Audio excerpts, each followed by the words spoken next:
I'm meteorologist Caitlin McGrath. Your Weather Watch team is continuing to track the tropics and quite a bit of activity going on right now. Of course, we still have Fiona, a major Category 4 storm. Tropical storm Gaston, that got its name yesterday in the 5 p.m. advisory from the National Hurricane Center. And what I'm most interested in right now, aside from Fiona and the impacts we'll see over the next several days, is this tropical wave still several hundred miles to the east of the Windward Islands. But let's start things off with Fiona, because now a major Category 4 storm with sustained winds of 130 miles per hour as it continues to pull away from Turks and Caicos, still bringing some heavy rainfall to the islands and parts of the Bahamas as well, and moving very slowly off to the north, only around 8 miles per hour. But as it continues to pull off to the north, it's going to stay in really warm Atlantic water, so it's going to maintain that strength as it brushes by Bermuda late Thursday night and into Friday morning. Now, the good news is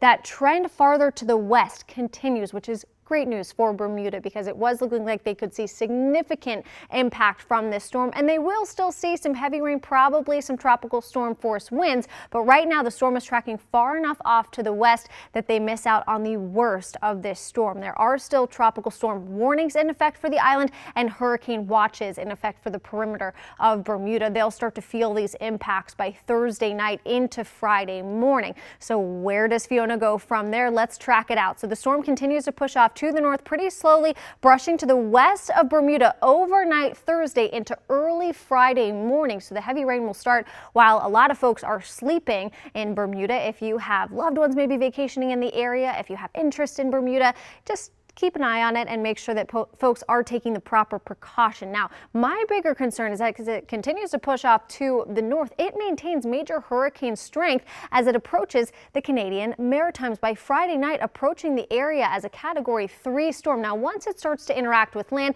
it will weaken pretty substantially, but storm surge, damaging wind, and some really heavy rain all on the table for the area. So similar to Bermuda, if you have loved ones in the area, maybe you have property up in the Canadian Maritimes, you need to make sure that they're taking precautions ahead of the impact of Fiona by this weekend. They'll start to feel some impact late Friday night, but it's really Saturday into Sunday that we'll be watching for Fiona to move on shore. We're also watching Tropical Storm Gaston, but much like Danielle, this really isn't a concern. It formed in the far northern Atlantic, and it's just kind of move around itself as we head throughout the next several days, never getting stronger than a tropical storm. Might impact the Azores Islands there, but that just about does it for Gaston. But let's talk more about that tropical wave that has a 90% chance of development here over the next 5 days. This will likely become Hermine as we head through the next several days. By the end of the week, I would be shocked if this storm does not have a name. And as it continues to move off to the west, thankfully the track right now, a lot of our computer guidance keeps the storm to the south of Puerto Rico